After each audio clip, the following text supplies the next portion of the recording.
Hello and welcome again to the next edition of We Talk Health. I'm Dr. Mike Revelle, one of the emergency room doctors and the medical director here at Jackson-Madison County General Hospital for our emergency department, along with David Kerns, our office manager.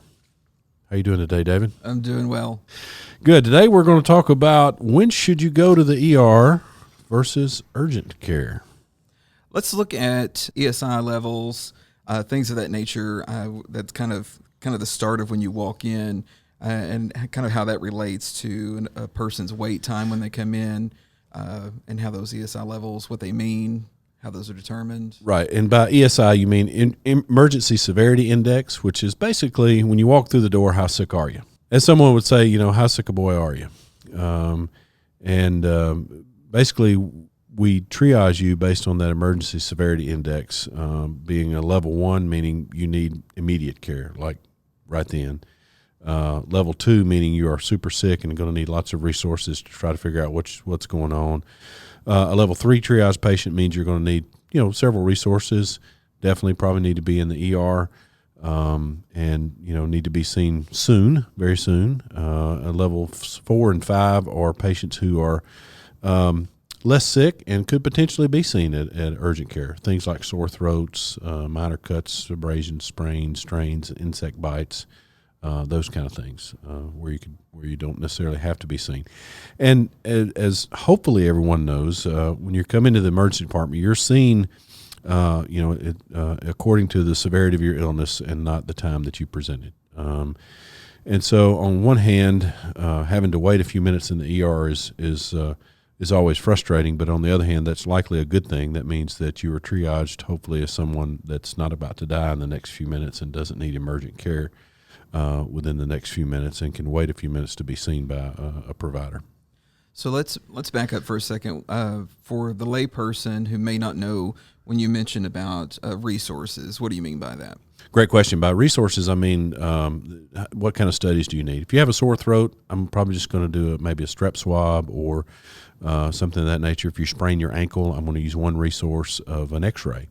Probably not going to do any labs or anything like that for a sprained ankle. It's just a one resource. So that would be a severity level of a 4, essentially, if I use one resource. 5 would be I don't need any resources. You have an insect bite, I look at it.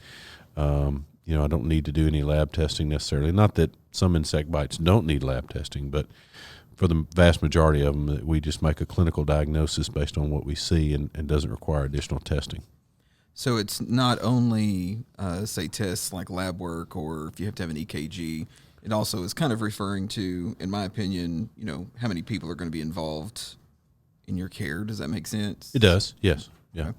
I had pulled a few numbers in regards to just here alone at Jackson General Hospital in our emergency department based on ESI levels for the month of August and September of this year, of 2019.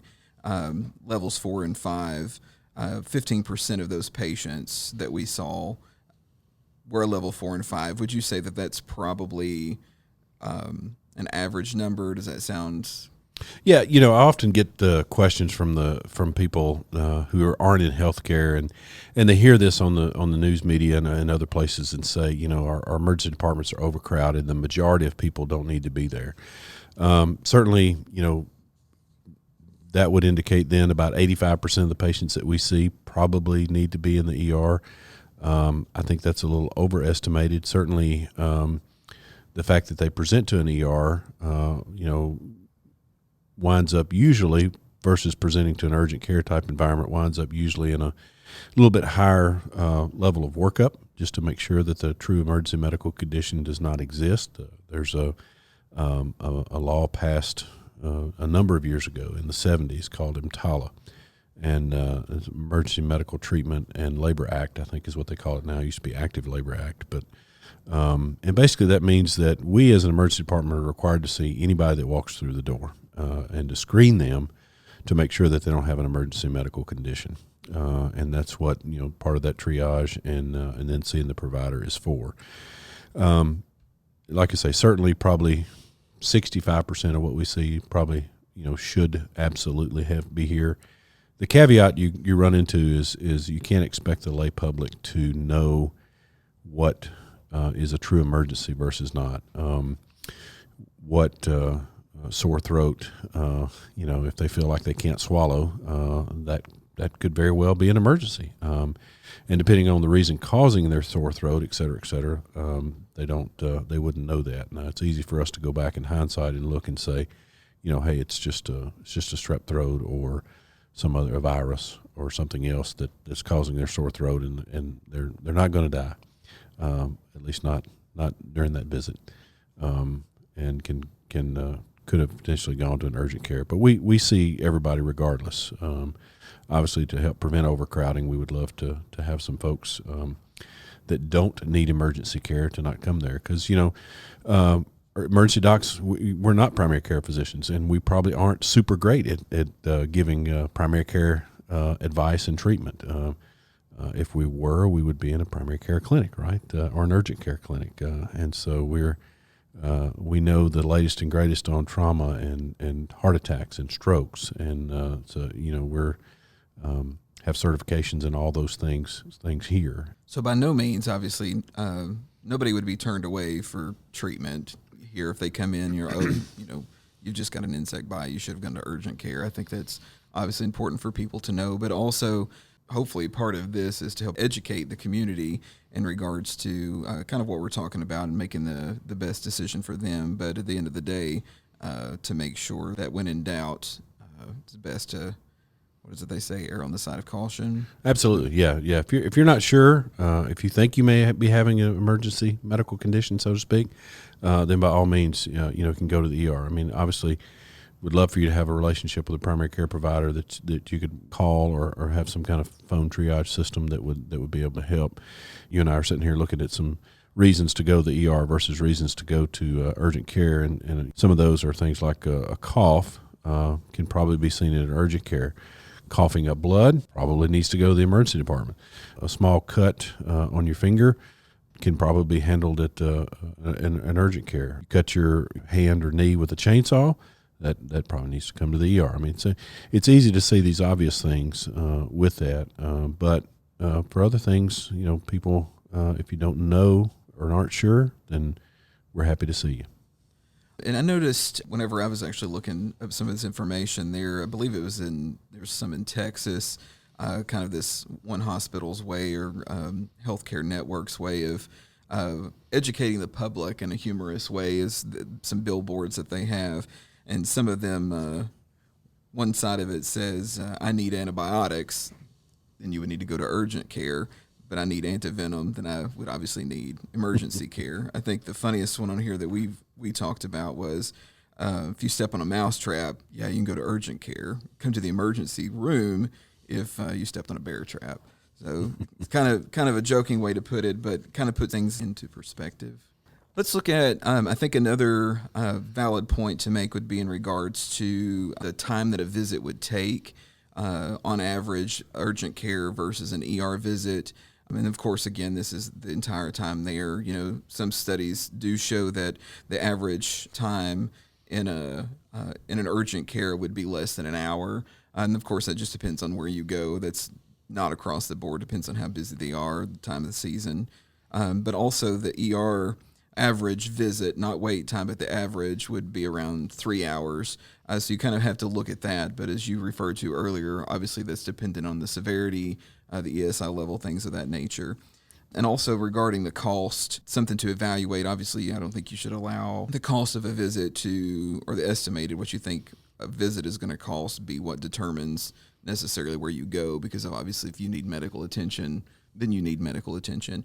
But some studies have shown an average urgent care visit approximately around $50 for if you have a copay. Again, that's all dependent on insurance, and that's not set in stone depending on where you go. And an average ER visit obviously would be more costly than that simply because resources, other people involved.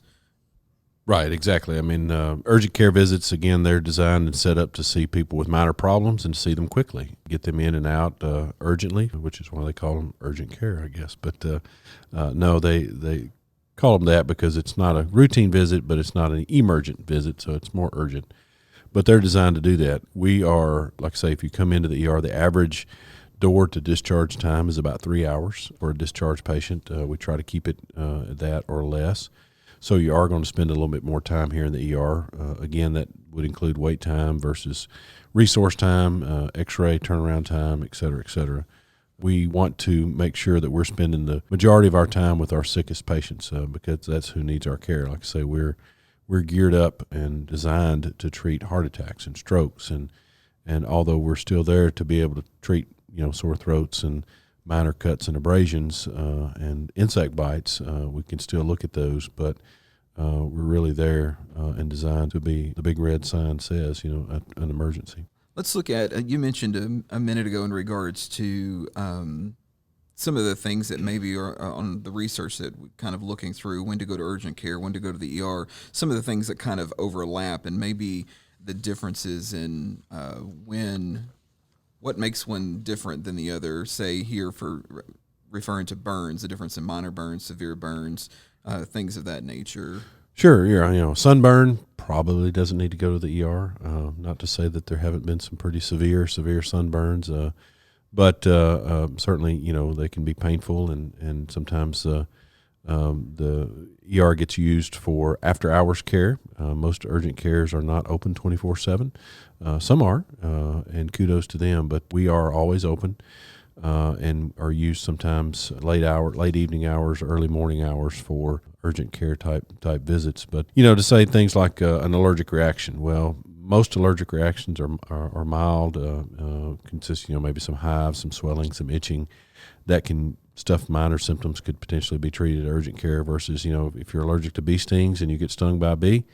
That could be a life-threatening situation that would definitely warrant an ER. So just to tell the lay public, if you have an allergic reaction, that can go to urgent care versus ERs would not be accurate. It just depends on what's going on. Chest pain. I think we're talking about what are some most common reasons for presentation to the ER. I think the top two diagnoses we see are chest pain and abdominal pain.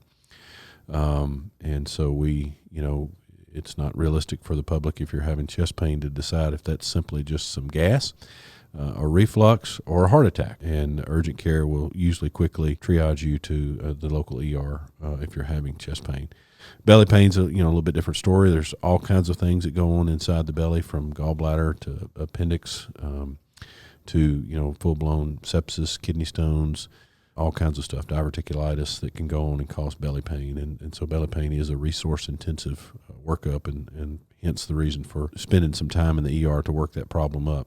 Do you feel that there's a difference in maybe the urgency regarding pediatric patients as opposed to an adult? Can you think of anything that maybe a pediatric patient would need to come here as opposed to urgent care? Well, certainly, the newborn, anytime you have fever in a newborn child, that's an emergency until proven otherwise, because kids, especially 2 or 3 months of age or younger, can't really show or tell for sure any signs of discomfort that they may have, and it's often difficult to localize a source of infection. So a fever of any amount in a child would necessitate an ER visit if you're 3 months of age, or really now 2 months of age or less.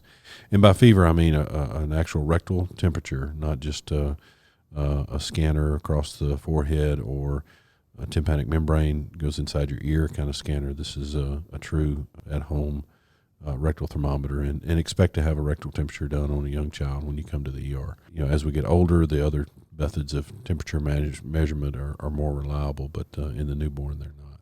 If you're not sure if it's an emergent problem versus urgent care problem, we have a couple of ERs here in town. Here in Jackson, Wistis Healthcare has both the main campus ER at 620 Skyline, but we also have a Jackson North campus emergency department that is fully equipped ER, able to handle what they need to handle and make a diagnosis of your problem 24/7. If you're not sure, you could consider going there as well. It's probably underutilized right now, and so we want to encourage folks to use that emergency department as well, especially if they're on that that end of the county. In addition to our two emergency departments here in Jackson, we have ERs in Camden, Milan, and Bolivar, as well as Martin and Dyersburg. We do pretty much blanket West Tennessee with the emergency services that are available, and never want to discourage anyone from coming to the ER if they think they have an emergent condition. That's the bottom line. If you're not sure, when in doubt, seek us out. Go to the nearest ER. And that about does it for today's edition of We Talk Health. David, thanks so much for coming in. Thank you. And join us again next time.